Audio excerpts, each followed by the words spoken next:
Hi everyone, welcome back to the channel Anvesha's creativity. Anvesha's creativity के सभी दोस्तों को रजनी का प्यार भरा नमस्कार। और जैसा कि आप सभी जानते हैं कि लॉकडाउन को काफ़ी टाइम हो गया है और ऐसे में अगर आपने पौधे लगाए हुए हैं और फूलों वाले पौधे लगाए हुए हैं और उसमें डालने के लिए आपको कोई खाद नहीं मिल रही है, जिसकी वजह से आपके पौधे या फूल अच्छे नहीं आ रहे हैं, तो आज मैं आपके साथ में शेयर करने जा रही हूँ एक नहीं 3 ऐसे फर्टिलाइज़र जो कि वाइट कलर के हैं। तीनों ही फर्टिलाइज़र आपको अपनी घर की रसोई में मिल जाएंगे। और इसके अलावा तीनों ही फर्टिलाइज़र ट्राइड एंड टेस्टेड है और उनका रिज़ल्ट ऑसम रिज़ल्ट है। मुझे तो काफ़ी अच्छा रिज़ल्ट उनका मिला है।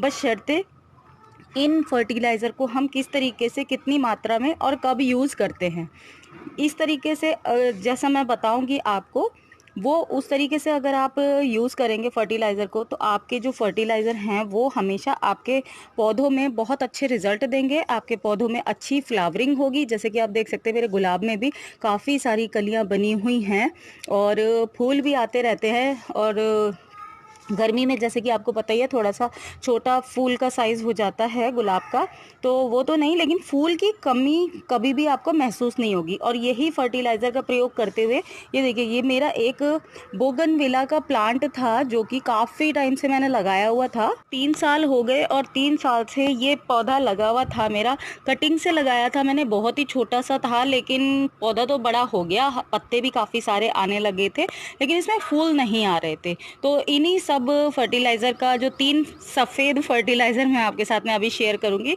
उन सब का प्रयोग किया है मैंने नॉन स्टॉप इसके प्लांट के ऊपर।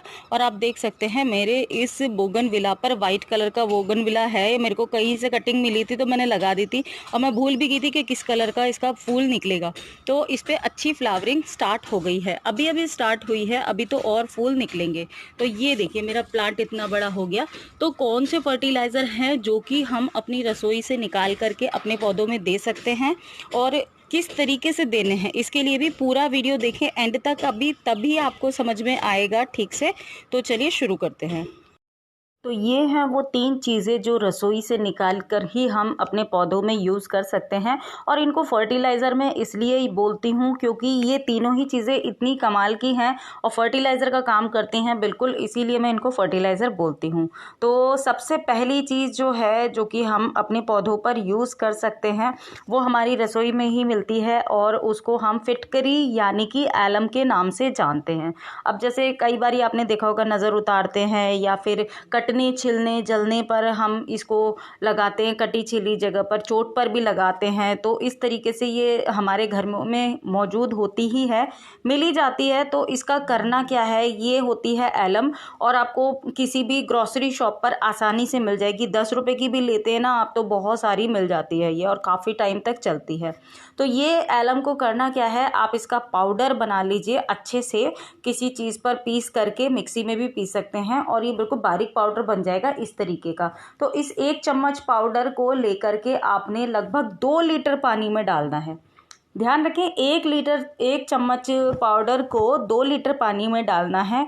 और आपने इसको यूज़ कब करना है, आपने यूज़ करना है इसको शाम के वक्त, सूरज ढलने के बाद, या फिर बिल्कुल अर्ली मॉर्निंग, जब सूरज नहीं निकला होता है और सूरज निकलने से लगभग 1 घंटे पहले, जब धूप खिलने वाली होती है ना, उससे लगभग 1 घंटे पहले।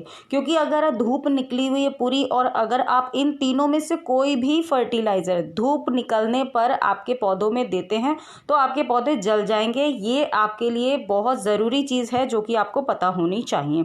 तो बस तीनों ही फर्टिलाइज़र को या तो शाम को यूज़ करना है या फिर आपने मॉर्निंग में, अर्ली मॉर्निंग करना है। दूसरे नंबर पर बात आती है इस वाइट फर्टिलाइज़र की, जो कि बिल्कुल वाइट है। तो ये है हमारा खाने वाला सोडा यानी कि बेकिंग सोडा। जी हाँ, मैं बेकिंग सोडा की बात कर रही हूँ, बेकिंग पाउडर की नहीं। यहाँ पर दोनों देखने में एक जैसे ही होते हैं लेकिन दोनों का यूज़ अलग अलग होता है। तो आपने खाने वाला सोडा लेना है। खाने वाला सोडा हमारे घर में हम आसानी से मिल जाता है और बहुत ही सस्ता होता है, 2-5 रुपए का पैकेट मिल जाता है इसका।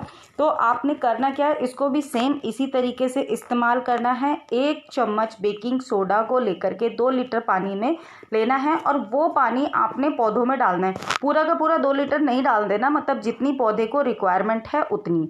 और एक चीज़ का और ध्यान रखना है साथ ही साथ, ये सभी फर्टिलाइज़र जो मैं बता रही हूँ ये आपने नॉन स्टॉप यूज़ नहीं करने हैं। एक फर्टिलाइज़र को इस्तेमाल करने के बाद में आपने दूसरे फर्टिलाइज़र में लगभग 15 से 20 दिन का गैप रखना है। और एक चीज़, सिर्फ इसी फर्टिलाइज़र से कुछ नहीं होगा। अगर आप रेगुलर बेसिस पर आप अपने प्लांट्स में कोई भी फर्टिलाइज़र दे रहे हैं या कोई भी चीज़ें दे रहे हैं, प्रॉपर उसकी केयर कर रहे हैं, पानी, कटिंग, प्रूनिंग, खाद वगैरह दे रहे हैं और तभी भी आपके पौधों में फूल नहीं आ रहे हैं, तो आप इसका इस्तेमाल करें। इन तीनों में से किसी का भी इस्तेमाल करें और एक फर्टिलाइज़र को यूज़ करने के बाद में 15-20 दिन के गैप के बाद में दूसरा करें। दूसरे को इस्तेमाल करने के 15-20 दिन के गैप के बाद में आप तीसरा इस्तेमाल करें। तो आपको एक फर्टिलाइज़र की जो ज़रूरत पड़ेगी वो आपको लगभग 1 या 1.5 महीने के बाद में ज़रूरत पड़ेगी। तो ये जो तीसरा फर्टिलाइज़र है ये है इनो।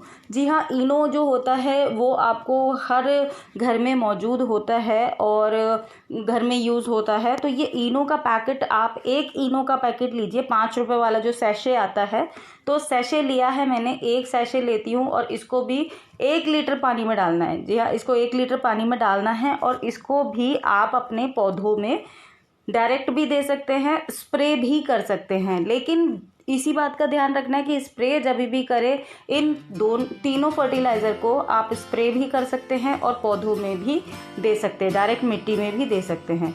तो ये आपका एज ए फर्टिलाइज़र का भी काम करते हैं, एज ए फंजीसाइड का भी काम करते हैं और आपके पौधों में कभी फंगस वगैरह की प्रॉब्लम नहीं लगेगी। अच्छा, जो सोडा है ये आपके पौधों में जो फूल आते हैं वो बड़े फूल लाता है। अच्छा, किन किन पौधों में स्पेशली यूज़ करना है आपको ये तीनों फर्टिलाइज़र, वो मैं आपको बता देती हूँ। तो ध्यान से इसको सुन लीजिए, चाहे तो आप नोट कर लीजिए। इन्हीं पौधों में आपको यूज़ करना है, सभी पौधों में इनको यूज़ नहीं करना। स्पेशली आपको फूलों वाले पौधों में इनको यूज़ करना है, पत्तों वाले पौधों में नहीं यूज़ करना। सब्जियों के पौधों में भी यूज़ कर सकते हैं, फलों के पौधों में भी यूज़ कर सकते हैं और फूलों के पौधों में भी यूज़ कर सकते हैं। जस्ट लीफी वेजिटेबल या लीफी प्लांट्स में आपको इसको यूज़ नहीं करना है। तो आपको इसको, अगर मैं फूलों वाले पौधों की बात करूँ तो आप इसको गुलाब, मोगरा, चांदनी, हिबिस्कस और आपका जो छोटा वाला मोतिया होता है वो, आपका बोगनविला और एक्सोरा, इन सभी में आप यूज़ कर सकते हैं और सब्जियों में भी यूज़ कर सकते हैं।